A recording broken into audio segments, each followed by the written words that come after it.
Tuesday, May 7th is primary election day in Indiana, which is only 6 weeks away. Meanwhile, the deadline for voter registration for the primary election is April 8th, which is just 2 weeks away.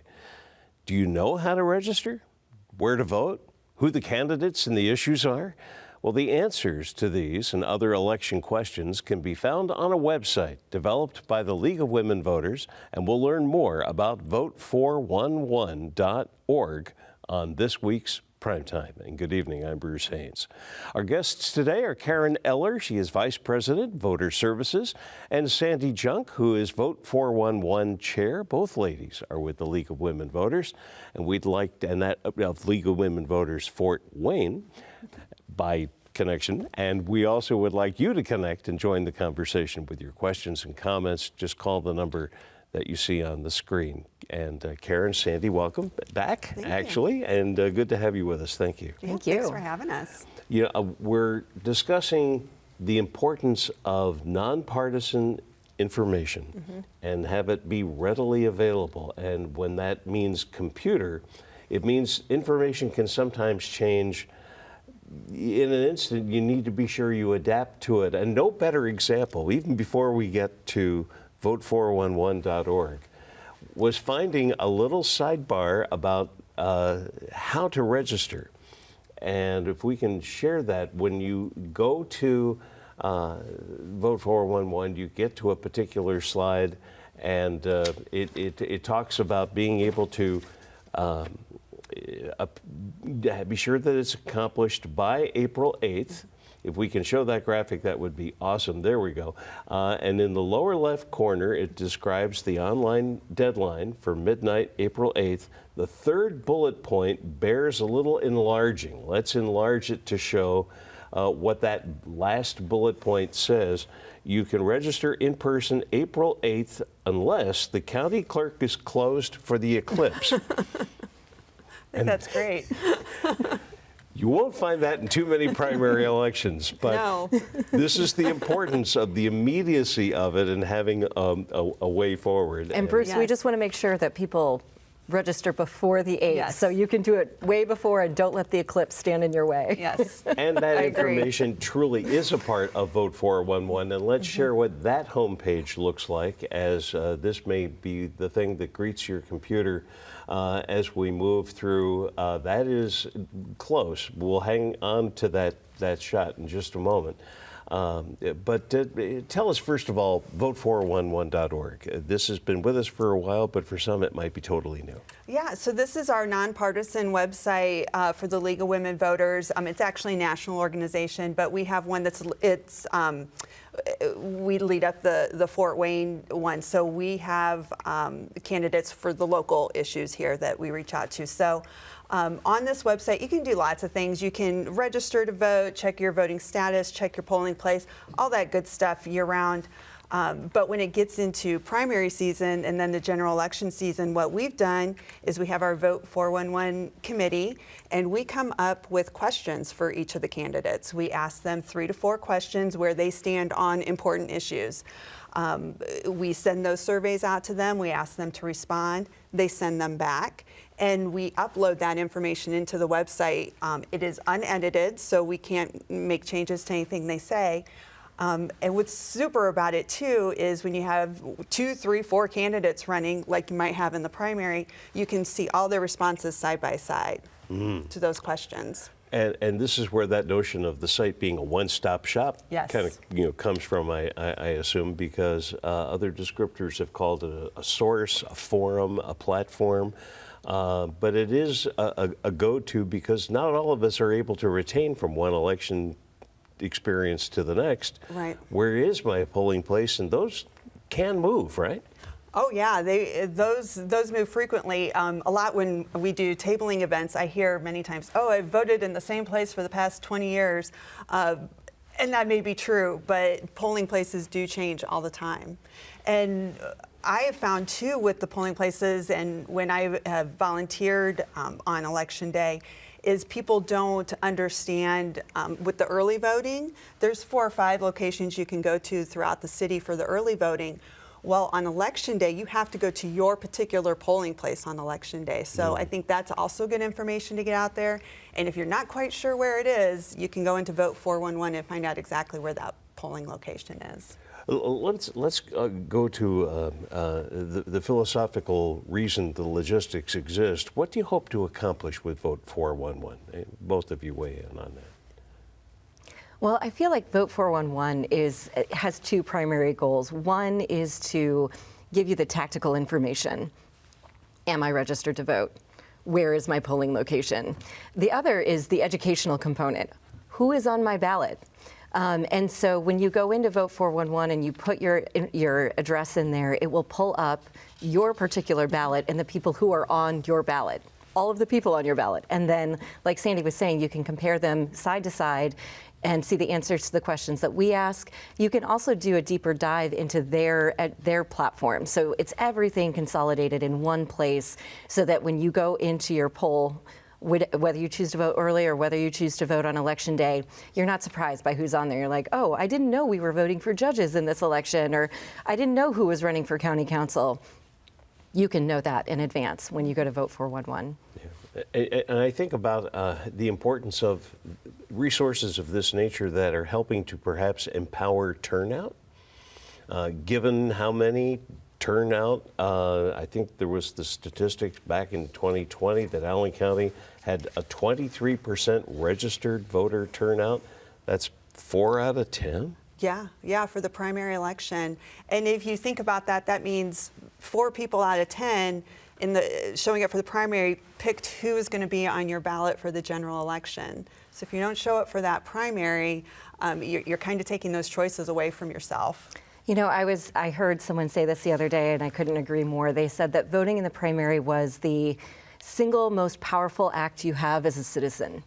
And because you are helping determine who is going to be on that ballot in the general election. And just for perspective, we're not the only ones who have struggled to get our primary numbers up. In 2020, 10% of the voters selected 83% of the U.S. House of Representatives. So just to play that out across the country, that's how much power those primary voters have. And so for anyone who thinks their vote doesn't matter, it absolutely does in the primary for sure, and in the general election, both of them. Wow. We're receiving a question from Leon, who is calling offline, and you're welcome to do that as well. If you'd like to join us live, we're happy to put you through. If you'd like to share your question, it's appearing on the screen as we speak. And Leon wants to know, how important is it to check your voter registration card and ID prior to voting? Oh, I would always check that. Indiana does purge voter rolls, so I think it's always a good idea to check to make sure that you're still registered and that you're registered at the correct address, because your ballot could change based on where you live. So it's a good idea to keep that updated. And if you do go to the Vote 411 site, you can do all those things right inside that website. Mm-hmm. I'm sure it may be more anecdotal, or perhaps it's just hard to get a numeric that goes with this, but to the extent that these sites help empower people when they go, can voting be intimidating, and that knowledge in this case is power? I think one of the things, like when I'm out talking to voters, so this is anecdotal evidence, not a statistical data study that I did, but when I'm talking to voters, I think one of the main hesitations when they are in, whether they choose to vote, is that they don't want to vote against someone that they don't know who is, or vote for someone who they don't know who is. They're more afraid of doing something that does not reflect their values than, and the process can be really overwhelming. There are a lot of candidates on this primary ballot coming up, and so trying to sift through that, and we are all really busy. We don't have time to look through everything. So I think that if we can take some of the work out of figuring out who's there, some of the work out of figuring out a little bit about getting to know who they are, then that empowers voters to go into the voting booth and say, okay, I feel okay about this. I at least knew who was going to be here. I'm going to align with these candidates this time. And all the more reason to have this empowerment, because Indiana's in a place where it hasn't been before as far as incumbency. Right, yeah. I've had some friends tell me like, oh, maybe I'm not going to vote because the presidential election's already decided. And I could not disagree more. I think that this primary election is pivotal.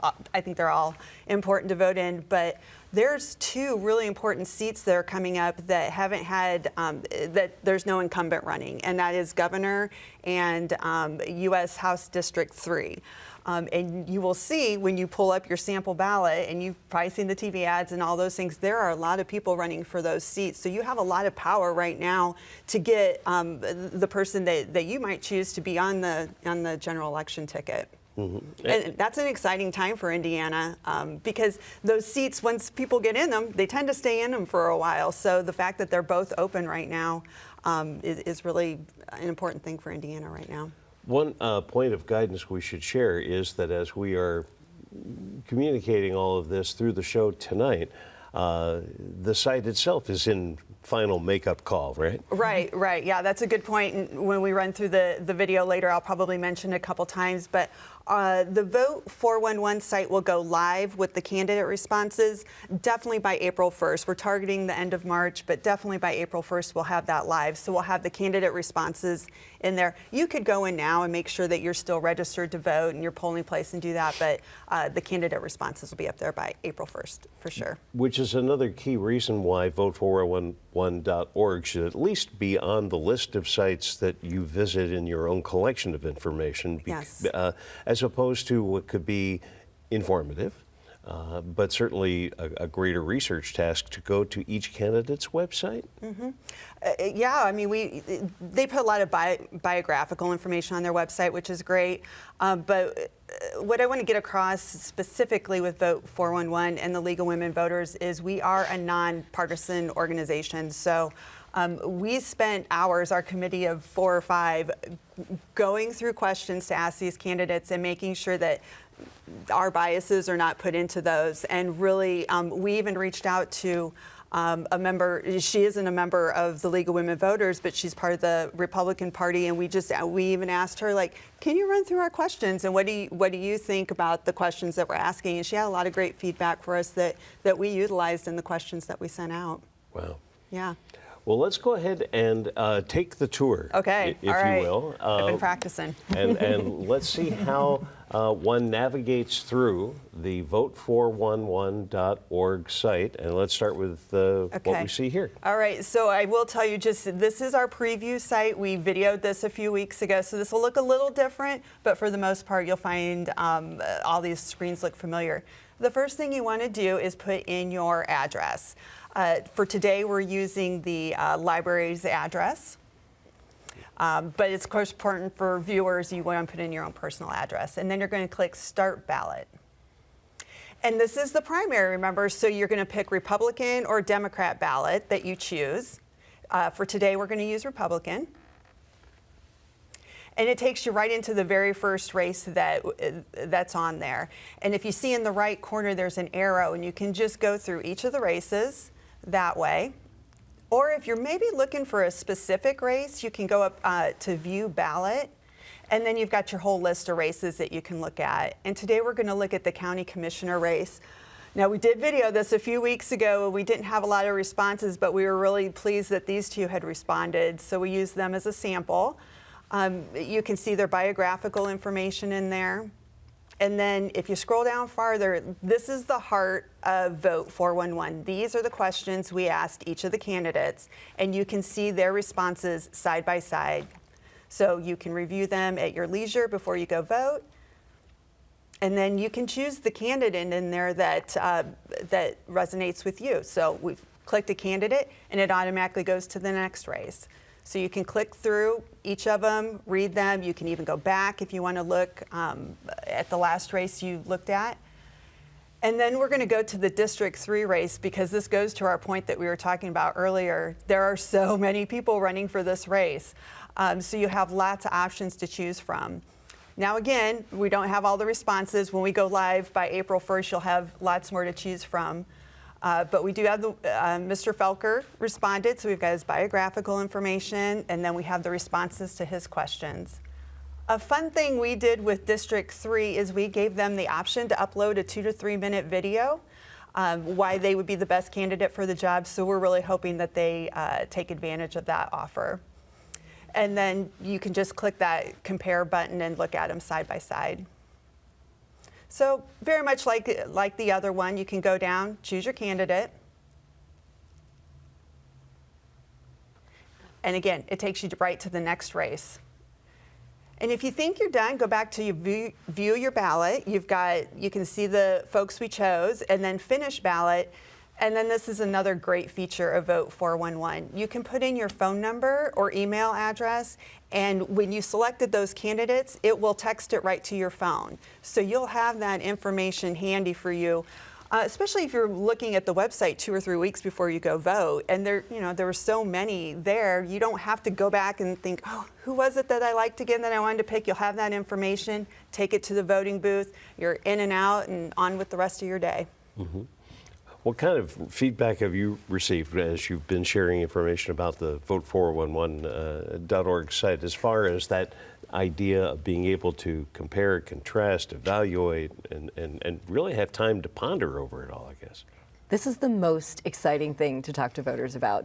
It really is. I'm not exaggerating. When we tell people that they can do one-stop shopping at Vote 411, they're like, oh, thank goodness, something finally exists like this. And that is repeated over and over at all the tables we are registering voters at. It is a universal response. And it's also very leveling. I think that everyone who wants to engage in our civic process wants to make good decisions. And so we're like, look, our sign outside our table says, we don't care who you vote for, just that you do. And I think that's absolutely true.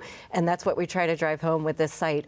One thing we haven't brought up yet is that, and I noticed this because I was on Vote 411 recently, and I had forgotten about how we have a description of each of the candidates' positions and what they do on there. So I think that's another thing that's good to know, who these people are and what level of government they're serving at and what their job is. Mm-hmm. So in addition to the specificity around those candidates, there's also a description of the position that they are running for.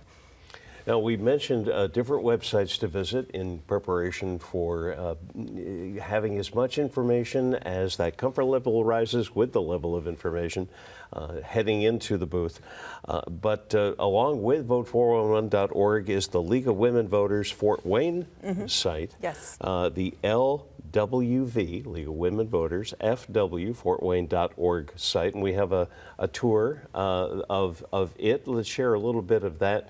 If we could at this time, and take it away. Yeah, so this is our League of Women Voters Fort Wayne website. So this is different than Vote 411, which actually took me a little while to get used to when I was a new member. But if you go to this website, we have a ton of voting resources that you could look at. I think she kind of goes through each of the things we have, but we have teacher toolkits you can use. There's information for new voters that might be maybe overwhelmed by the process of doing it. There's information, I think, that it links you to the election board, so you could also get registered to vote and do that. It's very informative. It will go into, we've got information on redistricting that you can do. On our homepage, there's really some really great links that you can look at, and it'll just kind of tell you like when our next meeting is, because everyone's welcome at our meetings, what volunteer opportunities that we might have available. You don't have to be a League of Women Voters member to come out and table with us at an event. And there is also information that you can find on there about how to become a member of the League of Women Voters. And so with all this information, you can have all the maps in the world, but navigating with all that map is an art and as much a science. So share with us, Karen, how one navigates the voting process, armed and ready to go here.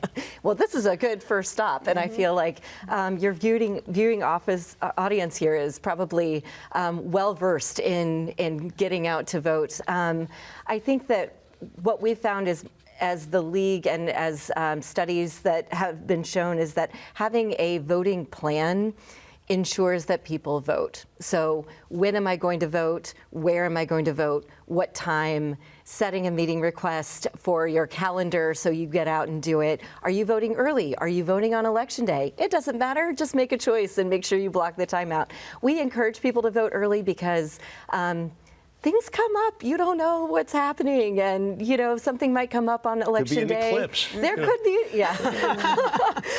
So we encourage people to vote early, especially because it allows for some flexibility on where you're voting. There are more options. Maybe you're at work and it's easier to choose a satellite office that's closer to you. Some of them are open until 8 p.m. the week before the election, and so maybe it's better to vote later at night, or those kinds of things. So having a voting plan is really important. Also important to know is what to bring with you, which is a government-issued ID that has a photo and an expiration date. Those are very important things. People often bring their driver's license, and that's the most common thing to bring. And then the other thing to know is to bring your Vote 411 candidates, and so you don't get in there and start to panic because you don't know who's on your ballot. But when you get into the voting booth, just making sure that you take time to go through all the pages and answer all the questions. Sometimes we can rush through and just be ready to go, and we have both worked the polls in addition to helping support education, so we know what it can be like. And a lot of times people walk out of their voting booth without hitting that final button, so you're like, don't forget to hit the button. So we have to make sure that just following that process is important. If there is if you can't make it to the polls, I think that's another important thing to talk about too, which are you needing to vote absentee? Are you not going to be in town? Are you a college student? Can you not make it to the polls? In which case, there's another process to do that. And the League website and the League of Women Voters and the Election Board are all here to help support people who need to vote by mail. This is certainly the lighthouse landmark piece online with vote411.org. But there are other activities and opportunities to connect with the League of Women Voters, Fort Wayne. And let me ask you both, in what time we have left, what else do you do? We do a lot of tabling events around the community. You will find us 4 or 5 times throughout the summer months at the YLNI Farmers Market. We'll go basically any place somebody will let us go. Many of the community fairs that go on will have a table set up. We really like to connect with the community as much as possible. And even if there's folks out there today that's running a nonprofit, church member, something that might want someone to come in and talk for 5 or 10 minutes about voting or getting voters registered, all the League of Women Voter members are happy to do that, make time in our schedule to come and meet with you. So if there's anybody out there, this is our plug that we would love to get together and make that work. We did a voter summit a couple of weeks ago with other community members, and we just trying to get over those obstacles, find out what the obstacles are in people in low attendance and people showing up to vote. So we are out there in the community and looking to partner with organizations. And just before we went on air, we were talking about the importance of educating voters on the voting process. And the importance of the primary. Yeah, I feel like the primary can be a tough one for folks who haven't maybe been through the process before. So I think that recognizing that Indiana has a partially open primary, which means that when you register to vote, you don't declare your party on your voter registration. When you go to the primary, they're going to ask you to pick a Democratic or Republican ballot. And when you get there, you're going to take that ballot and you're going to vote for that party for that primary, and you're going to determine for that party which candidates you think should be on that ballot in the general election. So people aren't trying to get into your business by asking you to pick a ticket. That is your job in the primary, is to pick your ticket, your Democratic or Republican ticket, and then make those choices. Mm-hmm. We have several different websites and information again, and we want to share those in an orderly way so you can write them down. And here we go. First of all, you can note that Instagram and Facebook are outlets for the League of Women Voters Fort Wayne, and your Google machines will help you get to that information. The League of Women Voter Fort Wayne website Yep. is a great mouth exercise, lwvfw.org. And that is the one that, again, has complimentary information to Vote 411 and 411.org. You type it just like we've been saying it. And again, the curtain goes up on the website roughly. Definitely by April 1st. The hope is by March 28th, but I know for sure. I think Easter might interfere with that, but we know definitely by April 1st we'll have that up and ready to go. A full week before early voting opens. Well, and just like the website, I'm sorry, just like the general election and how to register, that time's going to come. It will. Pretty It darn will. fast, Like so. we started working on this back in January, and it just seemed so far away, and now we're right here, ready to go. Elections in the mirror are closer than they appear. Our thanks this evening to Karen Eller, Vice President of Voter Services, and Sandy Junk, who is Chair of Vote 411. Good luck, ladies, as we move to the primary. Thank you for watching as well. For everyone with Primetime, I'm Bruce Haines. Take care. Good night.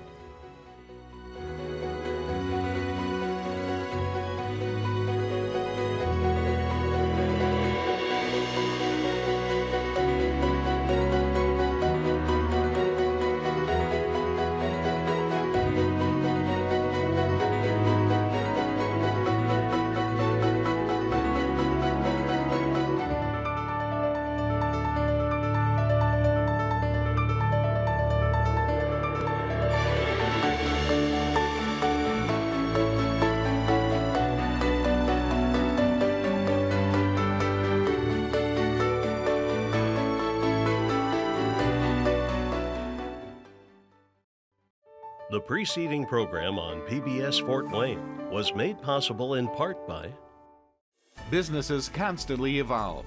The Rogers Company started as Rogers Markets in 1944.